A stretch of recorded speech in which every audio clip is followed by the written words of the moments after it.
Hello, friends. Happy Sunday. It is a little bit dreary here. The beeping that you hear, that is totally my security alarm, and it just is running ragged right now. So, yes, I apologize for the beeping, but I wanted to get on here to definitely talk about your thirds, okay? Um, Now, a little context about myself. You see me post different videos. I'm slow on the exercise videos for a couple of reasons, but y'all forgive me. But sorry, doggy. I done woke up my doggy. But I currently hold a DRPH, which is a doctorate in public health, a little different from a PhD, but this particular degree not only allows me to do research, but puts me in a position to get involved in a lot of implementation studies. And in that, when I think of implementation studies, I think about what can be done to preserve the health of the community, right? And in that, and just with my background, I have a master's in exercise science and health promotion, and I have a bachelor's in exercise science. And in that, it's already been proven that physical activity does help release, it's a hormonal response, okay? But essentially, the hormonal response is going to respond to your body having some significant movement and produce a sense of euphoria, a sense of accomplishment that, you've done something throughout the day to be able to,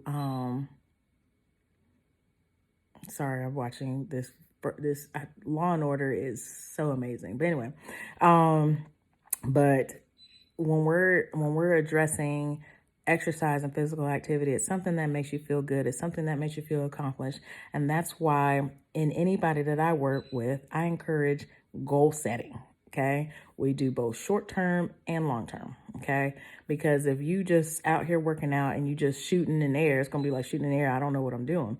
So in that, anytime I sit down with my client, I always set a short term goal, and we do it over a short span of 2 weeks, 3 weeks, and then we progress on to 6 weeks, and then we're going to see what we're looking like after a year. But in that goal setting, it helps that client, or encourages that client, to think about some of the lifestyle choices or the environmental choices that they're making to be able to reach that goal. But the beautiful part of that is that I like to set process goals. And in that process goals, it's encouraging people to be able to say, okay, I understand that this is a process. This is not going to be overnight. I ain't gained this weight overnight. Okay. So, and then that, okay, it's going to take time to go in the reverse direction. And so in implementation studies, and I talk to some of my clients about this too, the importance of adopting the rule of thirds. Okay. And in the process of adopting the rule of thirds, you have to understand the span of your 24-hour period. Okay. Of course, do the math, simple multiplication, divide. When we're talking about thirds, think about what you spend your day, or how you spend your day over a period of 24 hours. Okay. So over a period of 24 hours. Okay. Part of it is that we're at work. Okay. That's the first third. And some of us have done what we needed to do to not necessarily spend all that in your third. You know what I'm saying?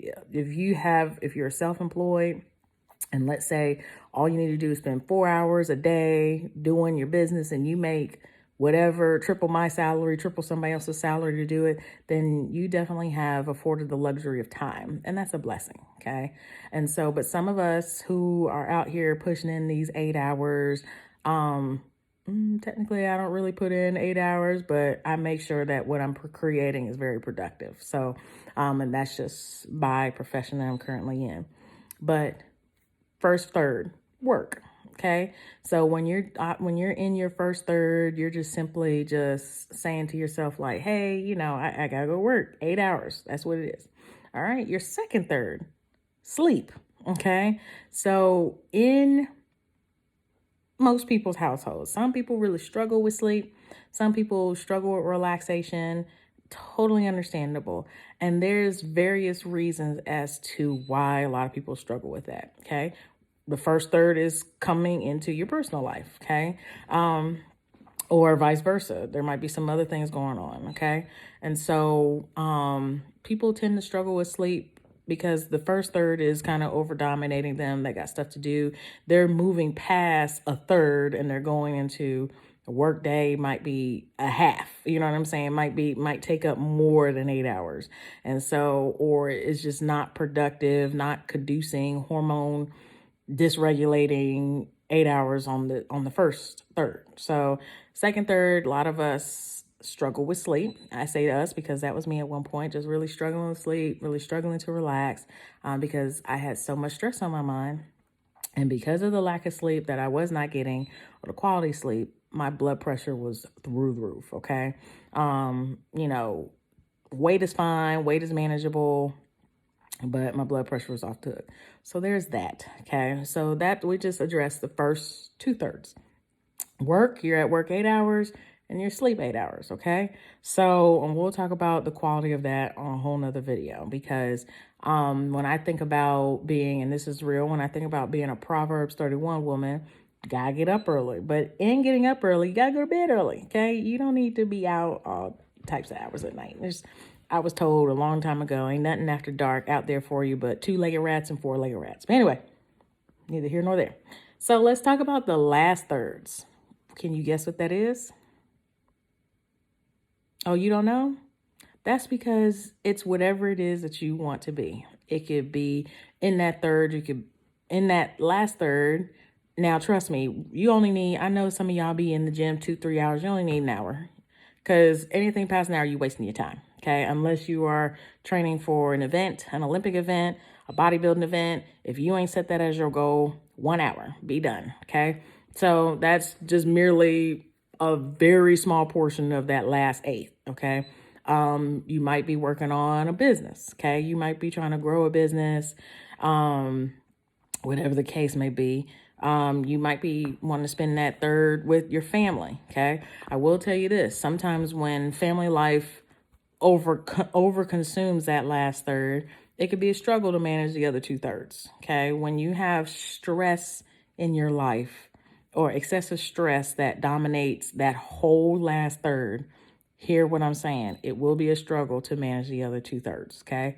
But in that, you might want to take some time out to figure out, okay, how productive is this last third? One of the things that my therapist told me was find a way to simplify your life. Okay. So in finding a way to simplify my life, y'all, let me tell you something. I came from the generation of you don't do auto pay on nothing. Okay. Let me tell y'all, auto pay is a blessing. Okay. It is a blessing. And some people have to do it on gradual things. I started out doing it with gradual things, but then it's 90% of everything. It's a blessing. Okay. Use it. Okay. I mean, when I tell you use it, and the reason why I encourage you guys to use auto pay, because what that does is that stops the overspending that you might be doing outside of your budget. Okay. If you budgeted your bills, then yeah, you budgeted your bills. But what auto pay tells me is that, Patrice, don't spend that because you got a bill to pay. So getting to the auto pay point, I understand for some that takes time, but it's a blessing. Let me tell you. I had to stop for a little bit because I had some things were overruling in my last third, but I had some things come up. And so I slowed down the Chewy auto delivery. Oh, baby, that's coming back. Okay. Because as much as I love my doggy and as much as he likes the pet store, I don't want that to take up my third. Okay. Like, I don't want that to take that last third. So if I could get some things on auto pay shipped to me, the food, medicine, anything like that, that's shipped to me. Okay. That just comes right to me. I don't think I don't think nothing of it. Now I like to shop. Okay. But in that, sometimes I can't always get what I need. And so every now and again, I sometimes take that last third and do some online shopping. It just depends. Okay. I also like to look nice, even though I don't look nice right now. It's Sunday. I like to look nice. And I feel like that me putting on lash strips and me doing my own nails and me doing my own feet, No disrespect to those that do any of that themselves, but I feel like that is an overconsumption of my third, of the third that is reserved for me. So yes, I'm gonna pay for somebody to put my lashes on. Yes, I'm gonna go to a nail tech. And yes, I'm gonna go get facials because in my third that is mine, I want to spend quality time in that third. So, doing what I really enjoy, which I actually like to shop. I actually like to travel to different places and shop. I like going to outlet malls. That's my thing. And so to me, that makes me feel whole. That makes me feel complete. That doesn't mean that I'm out here overspending though. But even then, like I like nice stuff. I like quality stuff. So I'm a spend some time and getting it because I enjoy that. That's something that's a memory that I probably will not let go because my mother and I really enjoyed that together. But then, I like to attend sporting events. I like to go. I'm about to start. I'm probably a little bit late to the game. I am a concert goer. I like small settings though, but get back into attending concerts. I enjoy family time. My brother is here with me. I enjoy spending time with him and his girlfriend. I like church time. I like spending time with my church family. But you just got to remember it cannot overconsume your final third because you want to make it quality. You want it to be restorative.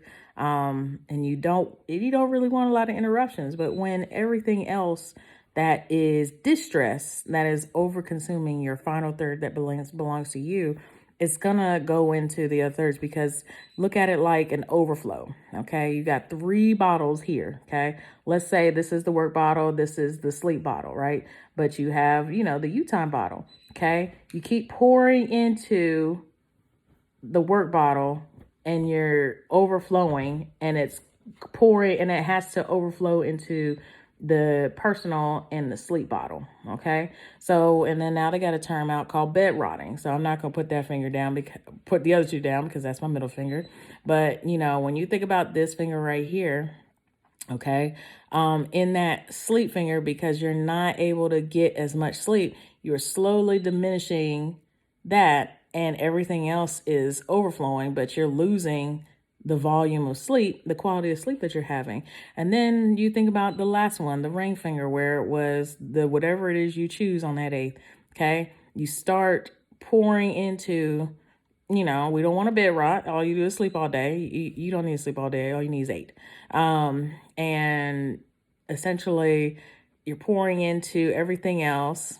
Sleep is sucking, and so work is here, but you're diminishing from the other 2 sections, if that makes sense. Yeah, we'll see if that makes sense. But anyway, I'm just here to encourage you that you want to think about your life in thirds. Okay, ask the third that's reserved for yourself. Is this an overconsumption of my personal third? Is this a lot? Is this taking away from my other thirds? Is this taking away from the main third that I need, which is sleep? So you want to ask yourself these questions and think about how you're spending your day divvied up in thirds. So I hope this helps. I hope in one of those thirds, mostly your personal third, you're exercising and you're being physically active. It could be the reason why I'm really struggling to come up with a workout video because there's so many misconceptions out there. So it's a lot. But anyway, I hope this helps you. Be blessed.